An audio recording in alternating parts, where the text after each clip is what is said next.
may magpapakain ng malamig na melon. Uy, buti ka pa, Suneo. Talaga? Sino nagpapakain sa'yo? Tignan mo na lang kung paano ko ginagawa. Ano ka mo? Nakakita ka na naman ng UFO? Halika, ikwento mo sa akin ng mabuti habang kumakain ka ng melon. Sige, kumain ka na. Sige Kumain pa. ka na marami, ha?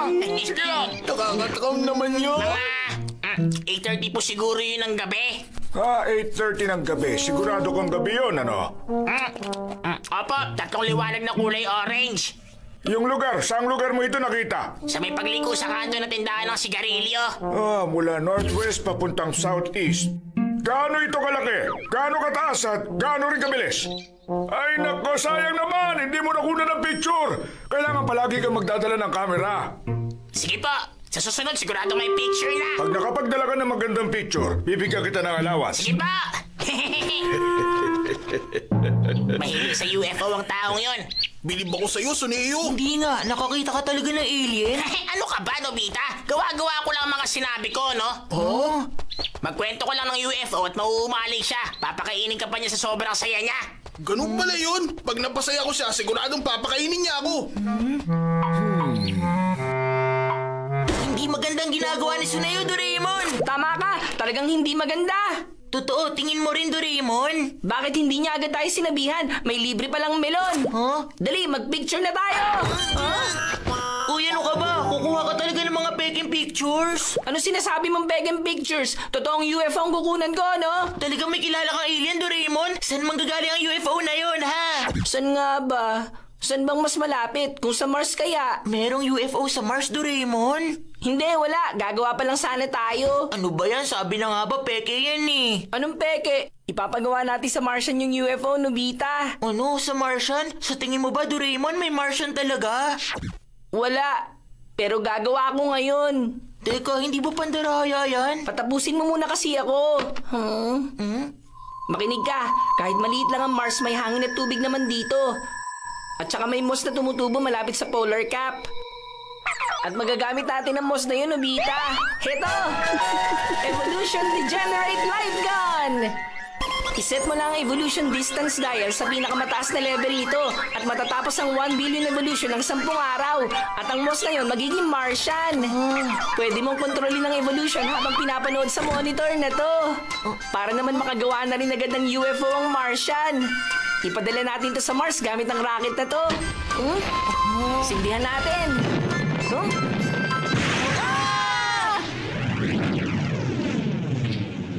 Hanggang kailan ka tutunganga at nganga dyan? Yung monitor! Kaya nitong lumipad halos kasing bilis ng liwanag. Siguro paparating na yun ngayon sa Mars. Tingnan mo. Wow! Ganito na siya kalapit.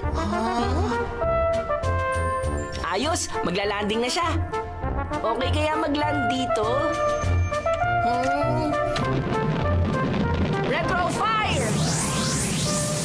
Soft landing success! Nagawa natin! Paghintay na lang tayo ng 10 araw at magagawa na rin ng Martian ng UFO. Talaga? Handa ka na ba, Suneo? Handa na!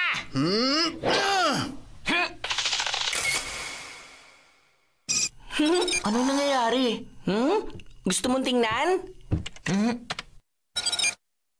Parang walang nabubuhay sa lugar na yan. Tingnan mo to, may nakikita kang pulang mancha sa surface, di ba? Yan ang moss.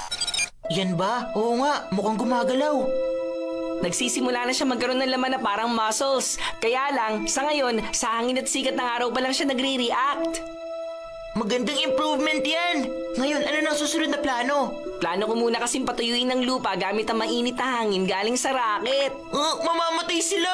Halos, pero magsisimula silang gumalaw para maghanap ng tubig. Sigurado namang may magsusurvive na bagong species. At siya magiging ancestor ng mga Martian. Dumating na ang tamang oras para magkaroon na ng Martian. Ayun ang kanyo na binugahan na mainit na hangin. Bakit nawala silang lahat? Hindi kaya namatay silang lahat, Doraemon? Ha? Mukhang may gumagalaw sa bandaro, no? Sige, i-zoom in natin. Ayun! Tingnan mo, para siyang kabuti. Mga Martian!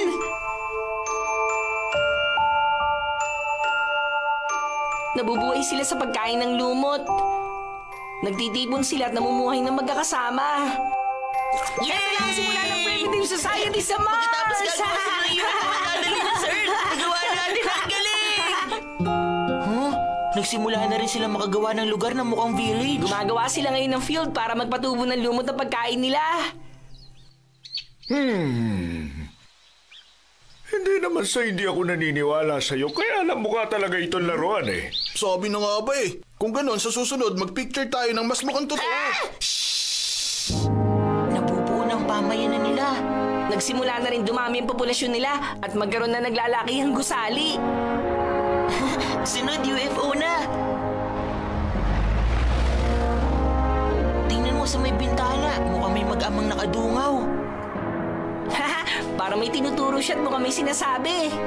Gusto kong marinig ko ano sinasabi niya. Dapat pala nilagyan natin ng mic doon. Nobita, gabi na. Matulog ka na. Sige po. Tama na yan. Gabi na. Sige na, matulog na kayo. Opo. Sa tingin ko po, meron talaga doon, Papa. Oo. Na ano, meron tao sa Earth? At saka pupunta sila sa Mars para salakayin tayo. Yun ang nakasulat sa libro ng Space War. Huwag ka mag-alala. Mga kwento sa libro lang yon. Ang mga tao, sa Earth lang talaga sila nakatira, anak. Balang araw, gagawa ko ng space rocket, Papa.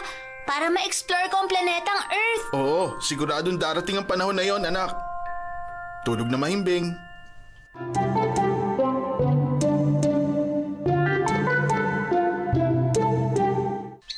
Andito na ako! Anong balita?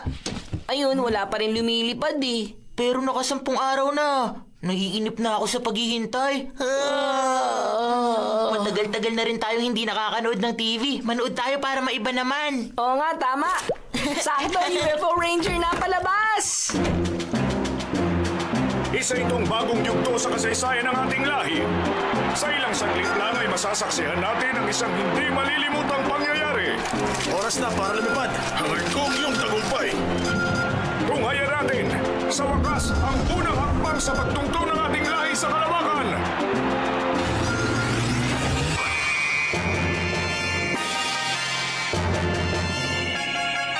Ngayon, maikling panahon na lamang. Ang misteryo kung talaga bang may mga nilalang na namumuhay sa planetang Earth ay mabibigyan na rin sa wakas ng kasagutan. Approaching planet Earth!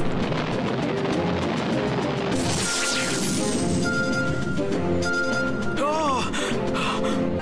Isang napakalaking syudad at may sibilisasyon sa Earth! Ah! Sobrang ingay! Hindi kaaya-ayang lugar! Ano naman itong maruming hangin na to? Ganyan Sige, nga! sugod! Huwag kayo magpapatalo! Ganyan nga! Eh, sugod! Yan, sige! Ganyan! Kain mo! Yan, ganyan! Ayos! Oras na para obserbahan ng tao sa Earth. Sugod! Sige, kain niyo yan! Sige!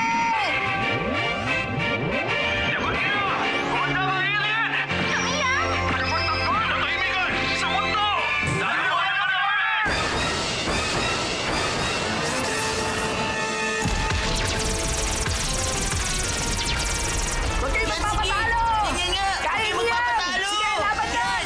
Yan, Sugurin yung mga sugod! alien na yan! Sugurin mo! Sige, Yan! yan! Ano naman yan? Nakakakilabo. Talo! Ang mga tao sa Earth, mga bayolente. Yan! Sugurin niyo! Sige, pasabugan Yan, sige, mo! sugod! Hindi ko na kailangan pang manatili sa planetang to. Babalik na ako sa Mars agad upang mabigyan silang lahat ng babala.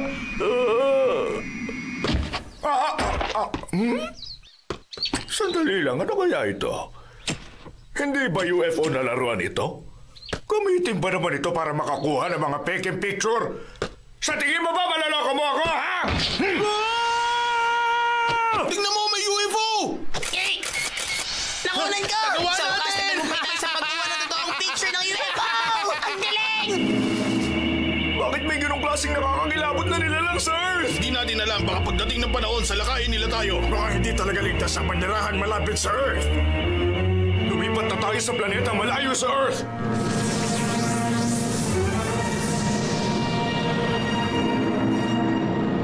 Tingnan mo, may grupo ng UFO ang sabay-sabay lumipad! Sa wakas, pupunta na rin sila sa ayos! Picture! Makakapag-picture na rin tayo ng totoong UFO! Dito kaya? Dun kaya? Saan banda kaya?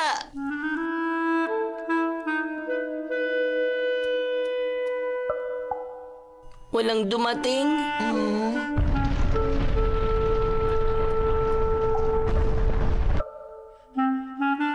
Wala na talaga. Unti-unti nang nawawasak ang syudad sa Mars.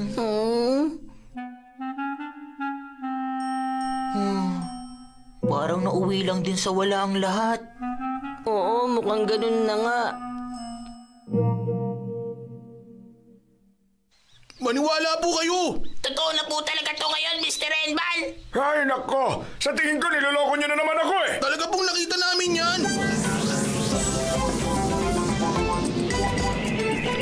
Hanggang ngayon, gawain pa rin nila yan. Mga tao talaga sa Earth.